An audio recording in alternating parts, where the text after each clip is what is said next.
What's up, and welcome back to another episode of Keeping Up with the Commanders. I'm your host, Mason Kennahan. We are back in the normal setup after coming back from college. Freshman year is now over for me, so now we can really focus on the Washington Commanders.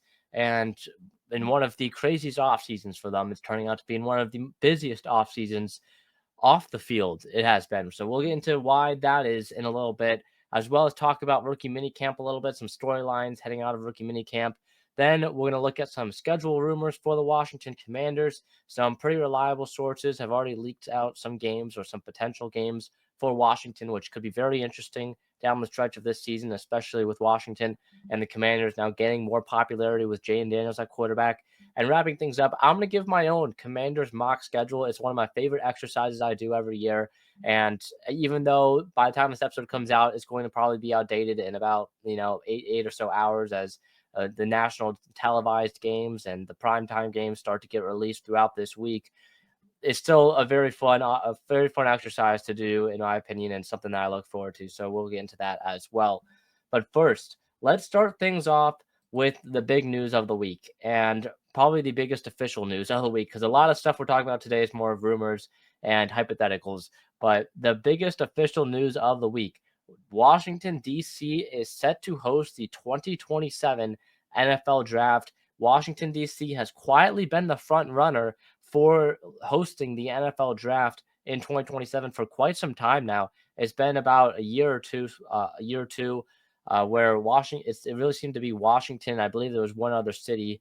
I want to say it was Pittsburgh. I could be wrong, but I know there was one other city that was kind of the two front runners for this. But over the last few months, it's really felt like Washington, D.C. has kind of been the main option to host the NFL Draft in 2027. And so it was officially announced last Monday. And you look at this and what this now means for Washington, D.C. and football in general, right? This offseason, in a matter of the last 2-3 weeks, Washington has announced a plan to build a $3.9 or $3.8 billion stadium in Washington, D.C. And now D.C. is set to host the 2027 NFL Draft. Now, they said they were expecting about 1 million people to show up to this. I don't know how much people are actually going to show up. I know in Detroit, the record's like 300,000, 350,000, something like that, which is a crazy amount.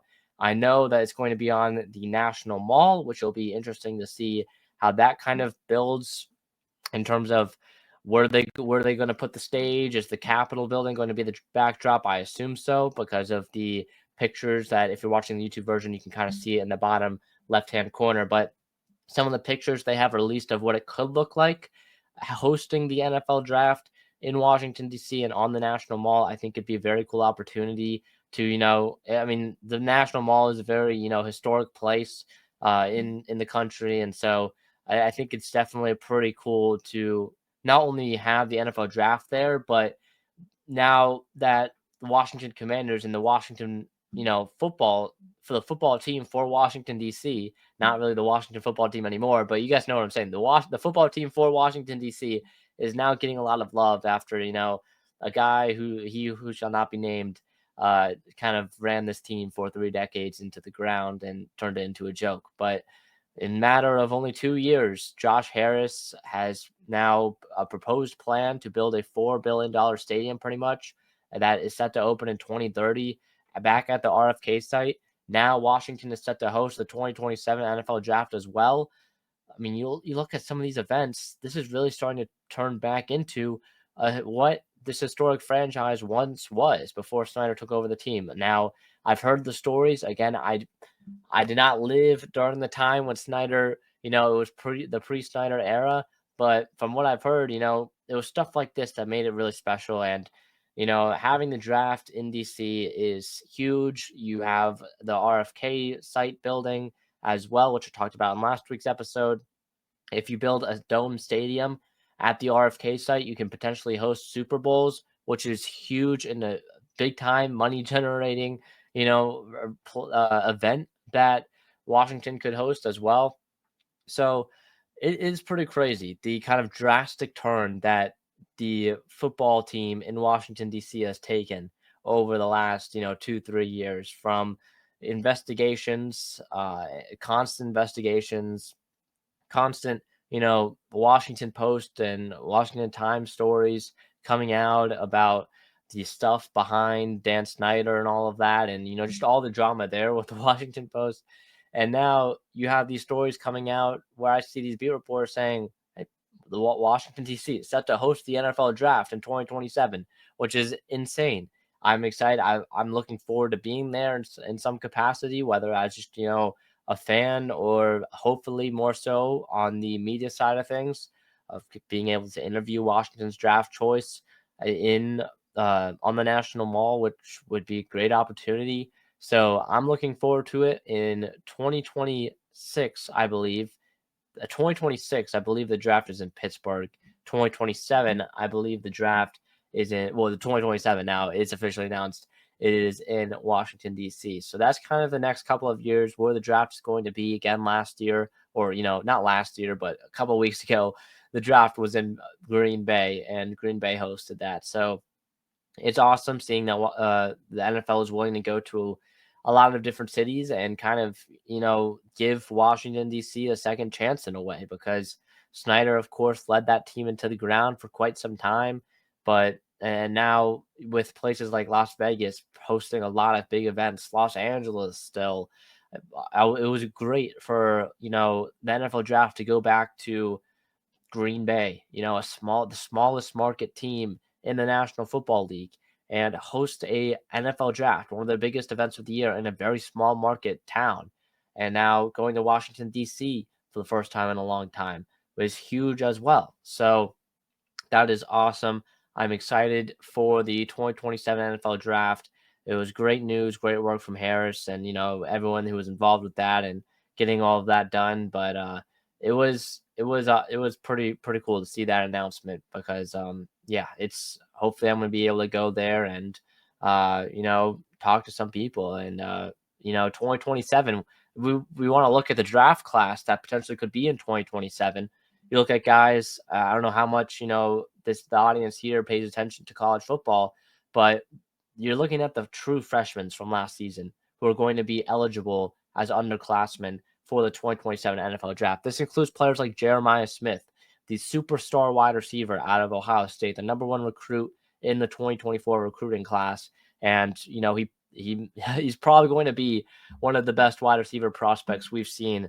I mean, at this rate, he's going to be a better wide receiver prospect than Marvin Harrison and, and some of these other top wide receiver prospects. So he will be eligible and most likely declare for the 2027 NFL draft. You look at DJ Lagway out of Florida. I know I got my Gators helmet on this side, so maybe a little bit biased there, but DJ Lagway is also on pace to be one of the best quarterback prospects we've seen in quite some time. You could say since Trevor Lawrence. So Lagway and what he's able to do in both the air, through the pass and on the ground as well, and his athletic abilities that he showed at Florida last season. If he can keep that up for 2 more years, he's probably going to be in contention to be the number 1 overall pick in 2027. So he's going to be eligible. Ryan Williams, the superstar wide receiver out of Alabama. We talk about his performance against Georgia last season was, as a true freshman, 17 years old, right? 17 years old. What was it? 75 yards for the 17-year-old. I think that's what Chris Fowler said on the broadcast when he scored the go-ahead touchdown against Georgia there. But it was crazy. Those guys. You also look at I know there's some edge talent as well, some very young edge talent. Plus Arch Manning as well. Arch Manning could be a guy who could be in this 2027 NFL draft. So again, he's going to be eligible for the 2026 NFL draft next year. But I mean, both Eli and Peyton were in college for more than 3 years. So you look at even though Arch might be eligible next season, I highly doubt, unless he has like a Heisman winning campaign for Texas next year, I highly doubt he's going to be declaring for the 2026 draft. So Manning could also be in the 2027 draft as well. So those are just 4 names of a very star-studded freshman class. Dylan Stewart, the edge rusher out of South Carolina, is also a guy to watch in that 2027 NFL draft. And yeah, it's still a couple years away, but just some of the names that we've kind of seen so far are have been very impressive. This was one of the best, true freshman classes in college football last season in quite some time. And so that freshman class will be immediately eligible in 2027 to declare. So that's just something to keep an eye on. Let's move on to rookie minicamp storylines. What is happening in Ashburn this weekend? Because, the Washington Commanders, I mentioned it, kind of looking at a preview for rookie minicamp in last week's pod. But what are some storylines we're getting out of Ashburn? We'll start with Gabe Taylor. I think Gabe Taylor is probably one of the, more prominent names in terms of who people are keeping an eye on, which is for good reason, right? Sean Taylor's brother or younger brother as well, obviously younger brother. But he came in, he's wearing number 26. It was just to be clear, I know some people were having some troubles, what's the difference between this? He signed a rookie minicamp tryout. So he is just there for minicamp. Washington did not officially sign him yet as I'm recording this. Things can change after minicamp, but Gabe Taylor signed I believe, a tryout for minicamp as well. So he's not officially on the roster. It's a tryout. So that is important to note. I know expectations for him are pretty high among people who don't really know what the situation is there, but I'd be happy if he's just a practice squad guy. Really, I think that would be awesome if he's just a practice squad guy for Washington next season. I would not get your hopes up, but again, we'll see. We'll see how it goes. So, yeah, Gabe Taylor. I think another storyline that can be taken out of minicamp is Trey Amos, the second round pick out of Ole Miss. There's been videos of him working out and stuff during practice. He's gonna be good, guys. I've got a good feeling about Trey Amos. I think he's gonna be one of the best picks coming out of this draft class. I think he's going to be an immediate impact player as well for Washington. I know it's just him running around in a t-shirt and shorts, but it's just he's got aura. He's got aura, and at the end of the day, you can talk about skills. You can talk about, oh, does this guy have these traits or not? Do you got aura, really? And that's kind of the question at the end of the day. And Trey Amos passes the aura test. So I think this guy's going to be a star. So that is what I got on Trey Amos, my expert analysis there. And then some other names, Josh Connolly, you got to see him a little bit. He was moving around as well, which was cool to see. Kind of just this draft class, this rookie class in general, moving around and having some fun out there. And then Dan Quinn had his press conference. Hold on, real quick before we go to Dan Quinn's press conference. Nathan Peterman was a tryout as well. Colin Schlee, I mentioned, were the two quarterbacks. Trenton Irvin, the wide receiver out of Stanford, was also in on a tryout basis. So Washington had about 40 guys in total at minicamp, at rookie minicamp. And so, yeah, I mean, in total, it was about 40 guys. But yeah, I think Washington kind of already has their roster set at 90 if you include the undrafted free agents and the draft picks / the second year players as well.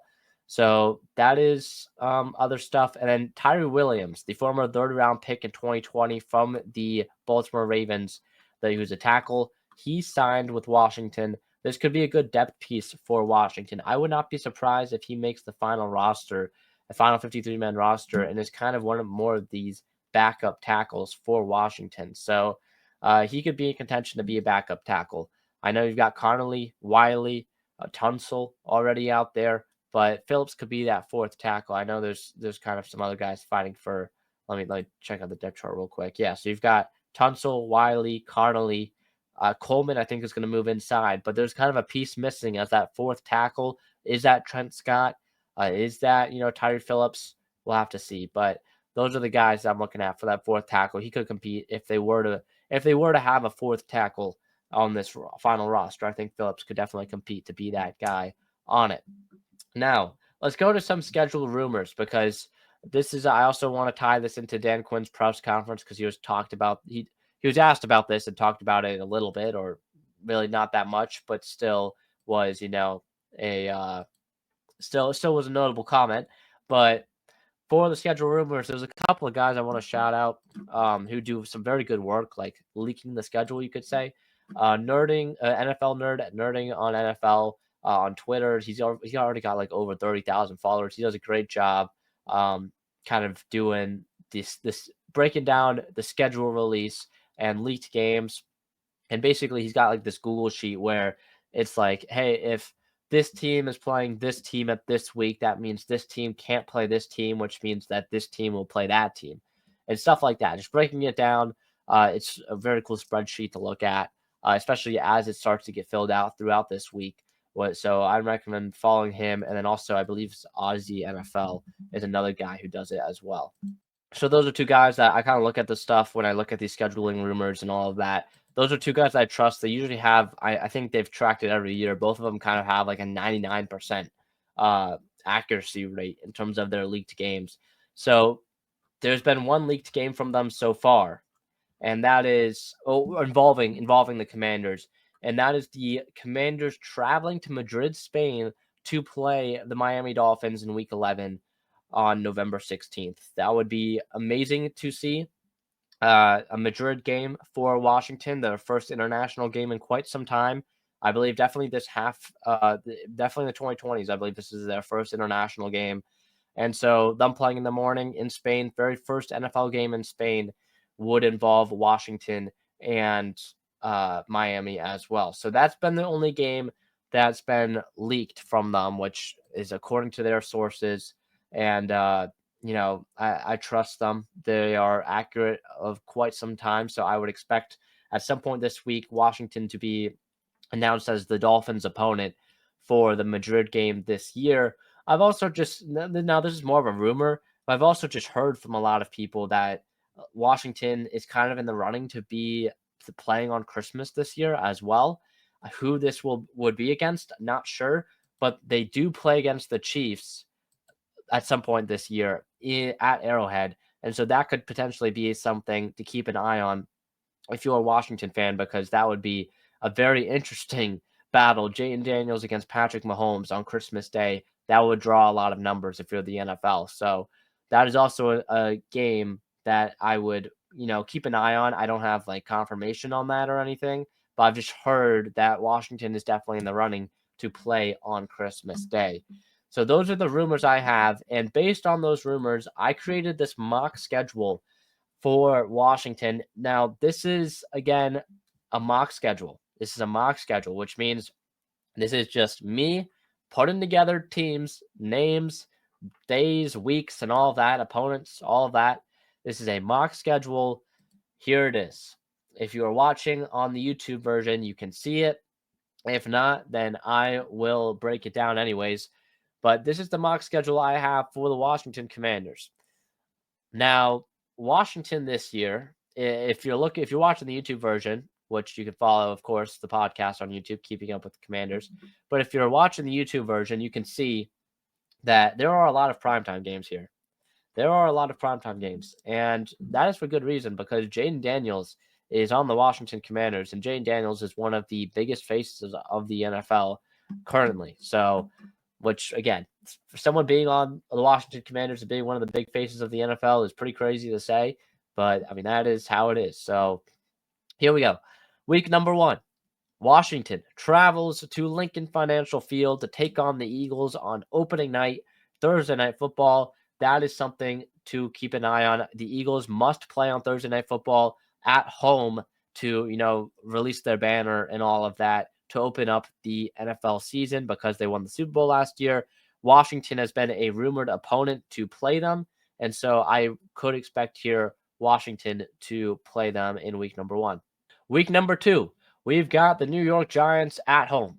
This is the very first game at Northwest Stadium this season, and pretty simple. Washington plays the Giants at home at 1 p.m. on Sunday. Following that, week number 3, Washington goes on the road to play Michael Penix and the Atlanta Falcons. That game is at 4:25 on Sunday. We could see maybe some Fox action week number 3, just because, we've got Michael Penix against Jayden Daniels, that rematch, because last season that rematch was the very first game between those two teams was very good. Washington ended up clinching a playoff spot that night, Sunday Night Football, against the Falcons. Washington almost blew that game multiple times, but at the end of the day, they won it, and all is happy. But yeah, so Washington plays the Falcons 4:25 week 3. Week number 4, Sunday Night Football against Caleb Williams and the Chicago Bears. So back-to-back weeks we play second-year quarterbacks. This is going to be the Bears on Sunday Night Football. Pretty self-explanatory. I would expect the Caleb Williams versus Jane Daniels showdown to be on primetime. After what happened last year between those two teams, I know the game for 99% of it was not that great. It was in the teens the entire time. But, Caleb Williams, Jane Daniels, the Hail Mary, everything that kind of sparked the rally for Washington started from that game. And so I think I would expect this game to be on prime time. I would be shocked if this was a 1 o'clock game. Worst case, I think it is a 4:25 game again. But the Bears, prime time at home at Northwest Stadium, Sunday Night Football. Week number 5, we go back to, just regular Seattle Seahawks at home. So back-to-back home games, this time at 1 p.m. on Sunday. Week number 6, we've got an away game traveling to Los Angeles to play at 4:25, which again, it is a West Coast game. So Washington plays at 4:25. So after the week 6 game, so just a recap here, 6 weeks in, a third of the way into the season, we've got Eagles Thursday Night Football to kick off the year. Week number 2, the Giants on 1 o'clock Sunday. Week number 3, the Falcons Sunday at 4:25 on the road. Week number 4, the Bears Sunday Night Football at home. Week number 5, the Seahawks Sunday at 1 p.m.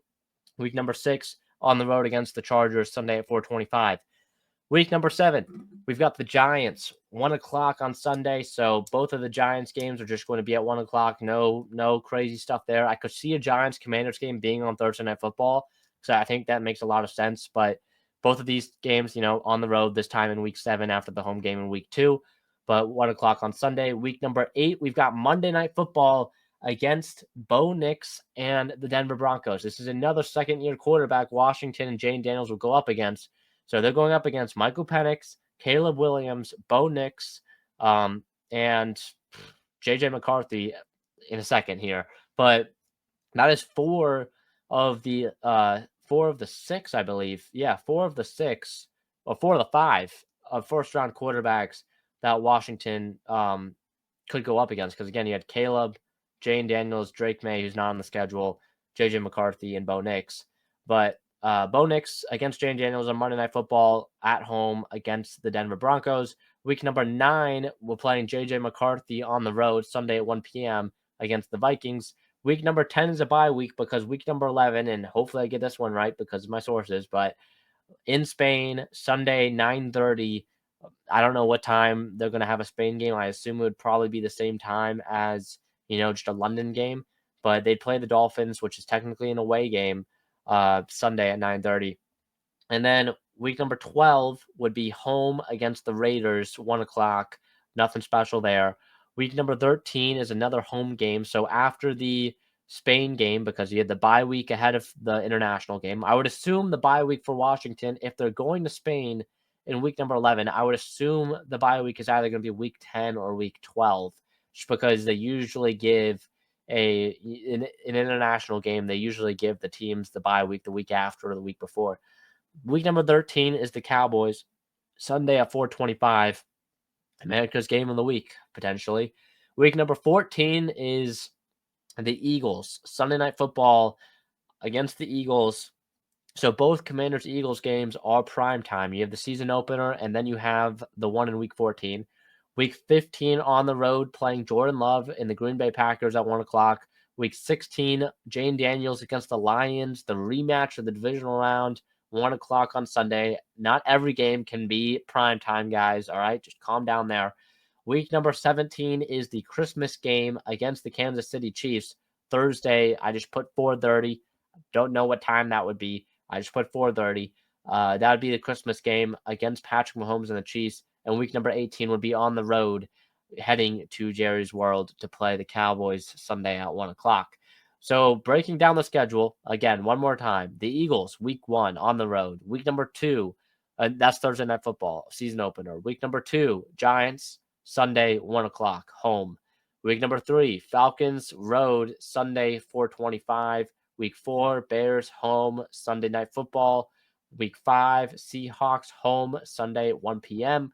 Week number 6, Chargers on the road Sunday at 4:25. Week number 7, Giants on the road 1 o'clock. Week number 8, Broncos at home Monday Night Football. Week 9, Vikings on the road 1 p.m. Week number 10's a bye. Week number 11, Spain game against the Dolphins. Week number 12, home against the Raiders at 1 o'clock. Week 13, home against the Cowboys at 4:25. Week 14, home against the Eagles. So that's 3 home games in a row, actually. Now I'm looking at it on Sunday Night Football. Week 15, away against the Packers, 1 o'clock on Sunday. Week 16, home against the Lions, 1 o'clock on Sunday. Week 17, Christmas Day, which is a Thursday. So basically Thursday football, not Thursday night football, against the Chiefs. Week 18, Cowboys on the road, 1 o'clock on Sunday. So that is the mock schedule. If this were to be the schedule for the Washington Commanders, the second half is rough. All right, you can't look at the second half and not tell me this is rough. The schedule for Washington is going to be harder, no matter what, than it was last year, just looking at it originally. But, like, you look at weeks 13 through 18, 3 divisional games, twice against the Cowboys, which, again, you could say Washington is better than Cowboys, but it is still a divisional game, which always seems to be competitive. You've got the Eagles week 14. You've got the Packers, the Lions, and the Chiefs. And then the Cowboys twice and the Eagles as well. So that is your final 6 games of the year. That is a tough stretch. After week 10 bye, you traveled to Spain. I mean, that is a tough stretch. I'm not going to lie. Like Cowboys, Eagles, Packers, Lions, Chiefs, Cowboys. Chiefs on a short week too, as well, after playing the Lions. That would be a tough stretch of games. But the first half would be easier. You've got the Giants twice in the first 7 weeks. You've got 4 rookie quarterbacks in the first 9, four second-year quarterbacks in the first 9 weeks. Falcons, Bears, Broncos, Vikings. Seahawks and Chargers are also going to be some games. I would expect Washington to win against the Dolphins and to beat the Raiders as well. But, like, this is a tough schedule. I like the week 10 bye, though, which I mean, I'm looking at this like it's my first time, even though I'm the one that made this. I'm looking at it like it's my first time looking at it. But still, this schedule would be pretty tough in the second half of weeks 13 through 18. But we'll see what happens to Washington at the end of the day, because this could be what it looks like. I would expect, again, Washington to be announced as the opponent in the Spain game against the Miami Dolphins in week 11. But beyond that, I mean, that is pretty much it, really, for this episode. The schedule comes out throughout this week. We're going to hear Washington most likely be on some primetime games Monday through Wednesday. And then on Thursday, I believe, is the actual schedule release. So, or maybe I think it's Thursday is the actual schedule release day. But, yeah, that'll pretty much do it, though, for today's episode or this week's episode of Keeping Up with the Commanders. We'll react to the schedule next week's episode of Keeping Up with the Commanders. I've been your host, Mason Kenahan. That'll do it for this week's episode of Keeping Up with the Commanders. See you guys next one. Peace.